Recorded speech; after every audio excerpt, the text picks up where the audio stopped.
आप देख रहे हैं पीटीसी न्यूज। हमारे साथ हैं पलवल से नवनिर्वाचित विधायक गौरव गौतम जी। लगभग 35,000 वोटों से जीत हासिल की है। उनसे बातचीत करते हैं कि जीत का श्रेय किसको देंगे।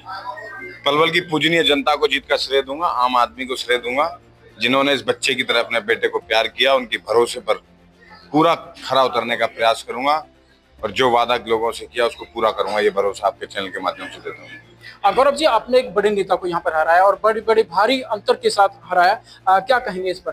पूजनीय जनता ने हराया है, उनका आशीर्वाद मुझे प्राप्त हुआ है और मैं आपको पहले ही भरोसा दे चुका हूँ कि उनकी उम्मीदों पर खरा उतरने का काम करेंगे। चुनाव की घोषणा होने के बाद में जैसे ही आपका नाम सामने आया था तो इन्हीं लोगों का या बहुत से लोगों का कहना था कि गौरव गौतम तो कुछ भी नहीं, हमारे सामने नया बच्चा है और क्या करेगा, ये तो सुबह 10 बजे से पहले ही हार जाएगा।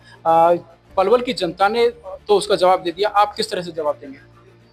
बच्चा उनके सामने तो मैं हूँ ही, बच्चा जो है उम्र में मेरे से दुगनी उम्र के हैं, पिता की उम्र के हैं, लेकिन पूजनीय जनता ने आशीर्वाद दिया है। ये लोकतंत्र में जनता तय करती है कि कौन लोकतंत्र में आगे बढ़ेगा, कौन नहीं बढ़ेगा। अच्छा, और जी आप नहीं तय करता। अच्छा, चुनाव प्रचार के दौरान आपने हर एक मंच पर यह कहा था कि हम पलवल से जो भय और डर की जो राजनीति है उसको हम समाप्त कर देंगे। एक तरह से आपने जीत हासिल की है। अब किस तरह से क्या भय और जो डर की राजनीति थी, किस तरह की राजनीति होती थी और जिसको आप समाप्त करने के जा रहे हैं? कोई किसी को डराए ना। लोकतंत्र में धमका के वोट नहीं, दिल जीत कर वोट लिया जाता है।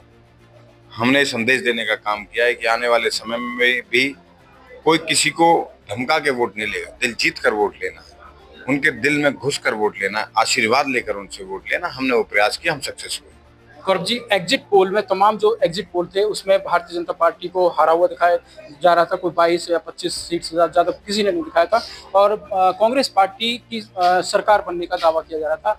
एक तरह से जो एग्जिट पोल है सब धराशायी हुए हैं, क्या कहेंगे? एग्जिट पोल पे भरोसा खत्म हो चुका है, क्योंकि ये लोकसभा में हमको भी 400 दिखाते थे लेकिन हम 240 पे रहे। अब एग्जिट पोल नहीं, भारतीय जनता पार्टी की हरियाणा में सरकार बनेगी।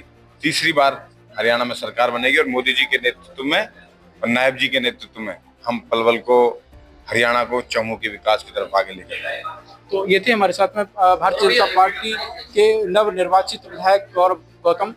इनसे हमने बातचीत की। इनका कहना है कि पलवल को हम देश के नक्शे पर लेकर के जाएंगे। जैसा कि यहाँ पर पिछले दिनों प्रधानमंत्री नरेंद्र मोदी आए थे और वो साफ तौर पर कह कर गए थे कि पलवल को विश्व के या राष्ट्रीय पटल पर लेकर के जाएंगे और इसका बहुत ज़्यादा विकास होने की संभावना उन्होंने जताई थी। तो गौरव गौतम ने जीतने के बाद आशा जताई है कि पलवल का आने वाले समय में बहुत ज़्यादा विकास होगा। हम सभी लोगों को साथ लेकर के काम करेंगे, बगैर किसी भेदभाव के, बगैर किसी भेदभाव के हम प्रदेश की जनता का और पलवल की जनता का के लिए काम करेंगे। पीटीसी न्यूज़ के लिए साथी कैमरा पर्सन करण के साथ गुरुदत्त गर्ग, पलवल।